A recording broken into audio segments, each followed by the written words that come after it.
Hello. June 4వ తారీఖు 2024న దేశవ్యాప్తంగా 18వ లోకసభకు జరిగిన ఎన్నికల ఫలితాలు వెలువడడం జరిగింది. ఈ సందర్భంలో త్వరలో భారతదేశంలో 18వ లోకసభ ఏర్పాటు కాబోతుంది. ఈ సందర్భంలో భారత ప్రధానమంత్రిని ఎవరు నియమిస్తారు, రాజ్యాంగం ఏమి చెప్తుంది అనే అంశాలను మనం పరిశీలిద్దాం. భారత రాజ్యాంగ ప్రవేశికలో భారతదేశాన్ని భారత ప్రజలమైన మేము భారతదేశాన్ని సార్వభౌమ సామ్యవాద లౌకిక ప్రజాస్వామ్య గణతంత్ర రాజ్యంగా పేర్కొనడం జరిగింది.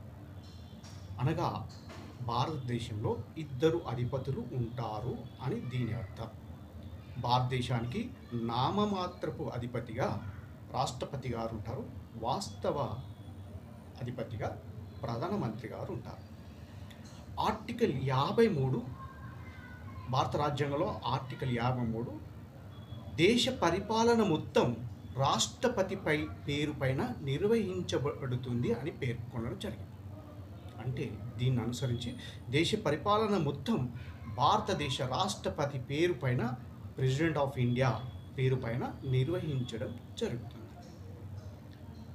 మరి ఇది ఏ విధంగా నిర్వహిస్తారు అనేది వాస్తవ కేంద్ర మంత్రిమండలి, ప్రధానమంత్రి అధ్యక్షతన ఉండే కేంద్ర మంత్రిమండలి సలహాను అనుసరించి దేశ పరిపాలనా వ్యవహారాలన్నీ రాష్ట్రపతి పేరుపైన నిర్వహించడం జరుగుతుంది.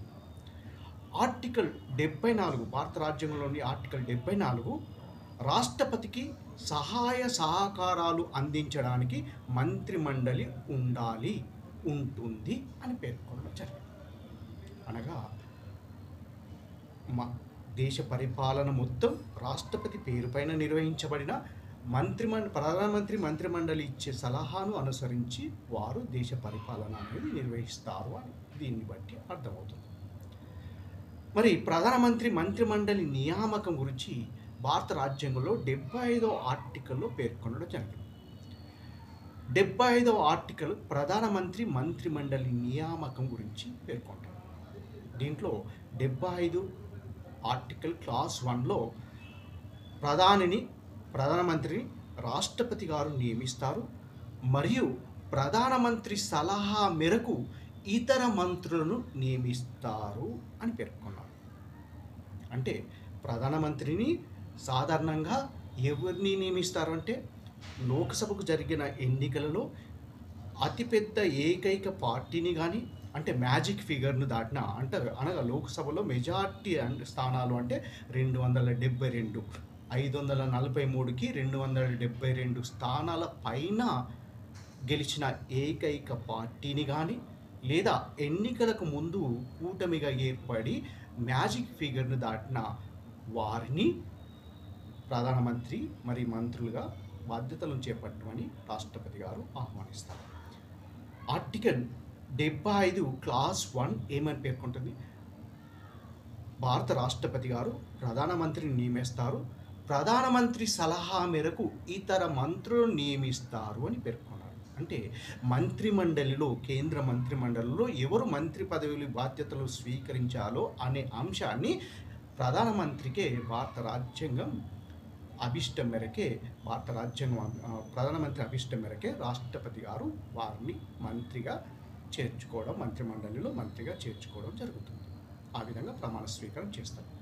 ఆర్టికల్ 75 క్లాస్ 2 ఏమని పేర్కొంటుందంటే ప్రధానమంత్రి మరియు మంత్రులు వ్యక్తిగతంగా రాష్ట్రపతికి బాధ్యత వహిస్తారు అని అన్నారు. అంటే ప్రధానమంత్రి మరియు మంత్రులు వ్యక్తిగతంగా రాష్ట్రపతి అభిష్టం ఉన్నంత వరకే పదవిలో కొనసాగుతారు అని పేర్కొంటుంది. ఆర్టికల్ 75 క్లాస్ 3 ఏమని పేర్కొంటుందంటే ప్రధానమంత్రి మరియు మంత్రిమండలి లోకసభలో విశ్వాసం ఉన్నంత వరకు పదవిలో కొనసాగుతారు అని అంటాడు. అంటే కేంద్రంలో ప్రభుత్వం నిలబడాలి, కొనసాగాలి అంటే లోకసభలో మెజార్టీ ఉన్నంత వరకు ఆ కేంద్రంలో ఆ పార్టీ ఆ ప్రభుత్వం అధికారంలో ఉంటుంది అని మనకు 75 క్లాస్ 3ని బట్టి కలెక్టివ్ రెస్పాన్సిబిలిటీ సూత్రాన్ని, సమిష్టి బాధ్యత సూత్రాన్ని మనకు భారత రాజ్యాంగంలోని 75వ ఆర్టికల్ క్లాస్ 3లో స్పష్టంగా పేర్కొనడం జరిగింది. అదేవిధంగా ఆర్టికల్ 75 క్లాస్ 4 ఏమని చెప్తుందంటే కేంద్ర మంత్రిమండలి చే రాష్ట్రపతి సమక్షంలో రాష్ట్రపతి గారు ప్రమాణ స్వీకారం చేయిస్తారు. రాష్ట్రపతి సమక్షంలో ప్రధానమంత్రి మరియు ఇతర మంత్రులు పదవీ బాధ్యతలను స్వీకరించడం జరుగుతుంది. షెడ్యూల్ 3లో రాష్ట్రపతి గారి సమక్షంలో షెడ్యూల్ 3లో పేర్కొన్న విధంగా ప్రధానమంత్రి మరియు కేంద్ర ఇతర మంత్రులు మంత్రిమండలి సభ్యులు ప్రమాణ స్వీకారం చేస్తారు. ఈ సందర్భంలో జూన్ 5వ తారీఖున ప్రస్తుత భారత ప్రధానమంత్రి మరియు మంత్రిమండలి రాష్ట్రపతి గారిని కలిసి 17వ లోకసభను రద్దుపరచుమని, అంతేకాకుండా ప్రధానమంత్రి మంత్రులు తాము రాజీనామా సమర్పిస్తున్నామని రాష్ట్రపతి గారికి నివేదించడం జరిగింది. తద్వారా రాష్ట్రపతి గారు భారత రాజ్యాంగంలో 85వ ఆర్టికల్ క్లాస్ 2 ద్వారా తనకు సంక్రమించిన అధికారాన్ని అనుసరించి ప్రధానమంత్రి మంత్రిమండలి ఇచ్చిన సలహాను అనుసరించి ప్రస్తుత లోకసభ అనగా 17వ లోకసభను రద్దుపరచడం జరిగింది. నిజానికి 17వ లోకసభ పదవీ కాలం అనేది ఈ సంవత్సరం 16 జూన్ 2024 వరకు ఇంకా ఉంది. కానీ లోక్సభలో మెజార్టీ కలిగిన ప్రభుత్వం మంత్రిమండలి ఇచ్చే సలహాను రాష్ట్రపతి గారు పాటించడం ఆనవాయితీ కనుక వారి యొక్క సలహాను అనుసరించి 17వ లోక్సభను రద్దు చేస్తూ నూతన ప్రభుత్వం ఏర్పడే వరకు నూతన ప్రభుత్వం ఏర్పడే వరకు తాత్కాలికంగా పదవిలో కొనసాగమని కోరడం జరిగింది. మరి లోక్సభ పదవీ కాలం గురించి భారత రాజ్యాంగంలో ఆర్టికల్ 83 క్లాస్ 2 స్పష్టంగా పేర్కొంటుంది. లోకసభ తన యొక్క పదవీ కాలం గురించి స్పష్టంగా పేర్కొంటుంది. లోకసభ తన యొక్క మొదటి సమావేశ తేదీ నుంచి 5 సంవత్సరాల కాల వ్యవధి వరకు పదవిలో కొనసాగుతుంది అని పేర్కొంది. అనగా ప్రస్తుత 17వ లోకసభ యొక్క పదవీ కాలం ఈ సంవత్సరం 16 జూన్ 2024 వరకు ఉంది. అయినా కానీ ప్రధానమంత్రి మంత్రిమండలి ఇచ్చిన సలహాను అనుసరించి రాష్ట్రపతి గారు తనకు సంక్రమించిన ఆర్టికల్ 85 క్లాస్ 2బని అనుసరించి లోక్సభను రద్దు చేయడం జరిగింది.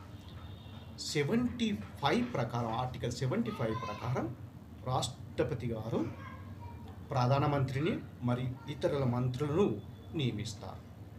మరి ప్రధానమంత్రి మంత్రిగా పదవి బాధ్యతలు చేపట్టేటప్పుడు ప్రధానమంత్రిగా బాధ్యతలు చేపట్టే వ్యక్తి కానీ లేదా కేంద్రంలో మంత్రిగా బాధ్యతలు చేపట్టేవి కానీ లోకసభలో కానీ లేదా రాజ్యసభలో కానీ సభ్యుడు అయి ఉండాలి. ఒకవేళ సభ్యుడు కాకుండా ప్రధానమంత్రిగా కానీ కేంద్ర మంత్రిగా కానీ పదవి బాధ్యతలను చేపట్టవచ్చు. కానీ చేపట్టిన తేదీ నుండి అంటే ప్రధానమంత్రి లేదా మంత్రిగా పదవి బాధ్యతలు చేపట్టిన తేదీ నుంచి వెళ్ళి 6 నెలలలోగా ఏదో ఒక సభకు అనగా లోకసభకు కానీ లేదా రాజ్యసభకు కానీ ఎన్నిక కావాల్సిన అవసరం బాధ్యత ఉంటుంది. ఈ విధంగా ఎప్పుడైనా జరిగిందంటే జరిగింది. పివి నరసింహారావు గారు ప్రధానమంత్రి పదవి బాధ్యతలు చేపట్టేటప్పుడు వారు లోకసభ సభ్యుడు కాదు, రాజ్యసభ సభ్యుడు కూడా కాదు. కానీ ప్రధానమంత్రి పదవి బాధ్యతలు చేపట్టిన తర్వాత నంద్యాల లోకసభ నియోజకవర్గం నుంచి వెళ్ళి వారు లోకసభకు ఎన్నిక కావడం జరిగింది. అదేవిధంగా హెచ్డి దేవేగౌడ గారు ప్రధానమంత్రిగా పదవి బాధ్యతలు చేపట్టే సమయానికి వారు లోక్సభ సభ్యుడు కాదు, రాజ్యసభ సభ్యుడు కాదు. ఆ తర్వాత పదవి బాధ్యతలు చేపట్టిన తర్వాత వారు రాజ్యసభకు ఎన్నిక కావడం జరిగింది. ఇది భారతదేశంలో ఉన్న రాజ్యాంగబద్ధమైన ఏర్పాటు. I wish you all the best.